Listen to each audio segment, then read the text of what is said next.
Hello నమస్తే. Welcome to home to Siddha channel.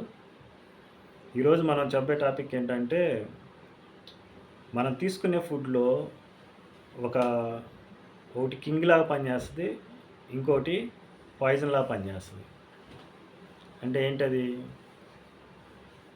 మనం తీసుకునే ఒక ఆహారం నటోరియస్ క్రిమినల్ అనమాట. అదేంటో తెలుసా? షుగర్.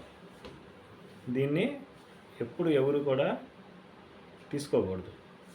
నెక్స్ట్ మన బాడీకి కింగ్‌లాగా వర్క్ చేసేది ఏంటో తెలుసా? కాకరకాయ.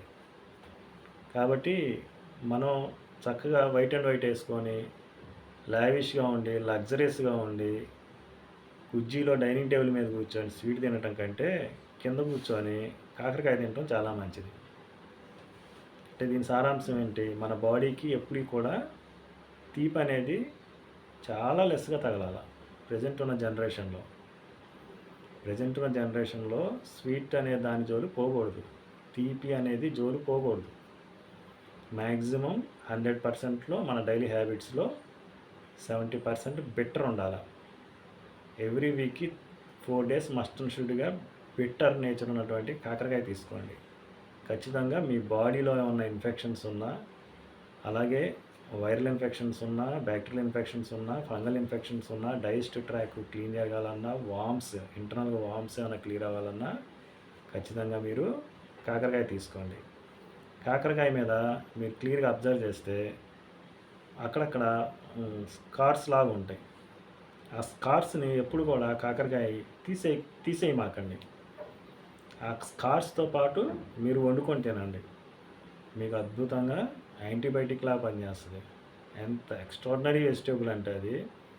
యాక్చువల్గా బ్రింజాల్ని కింగ్ అండ్ క్వీన్గా పోలుస్తారు మన ట్రెడిషన్లో. కాదు, కాకరకాయ చాలా పవర్ఫుల్ వెజిటేబుల్.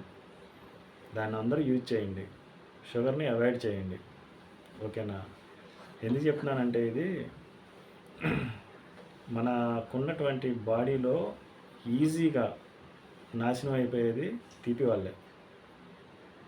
వల్లే మనిషి నాశనం అయిపోతాడు. జీవం అనేది కిల్ అయిపోతుంది.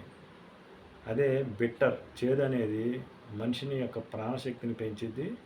ప్రాణాన్ని పెంచే శక్తి కూడా దానికి ఉంది కాకరకాయకి.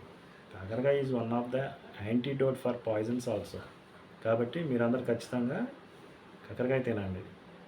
ఈ వీడియో చేయడానికి కారణం ఏంటంటే సింపుల్ సబ్జెక్టే, బట్ దాంట్లో ఉన్న ఔషధ గుణాలు అద్భుతం. కాకరకాయ అంత అద్భుతమైనదండి.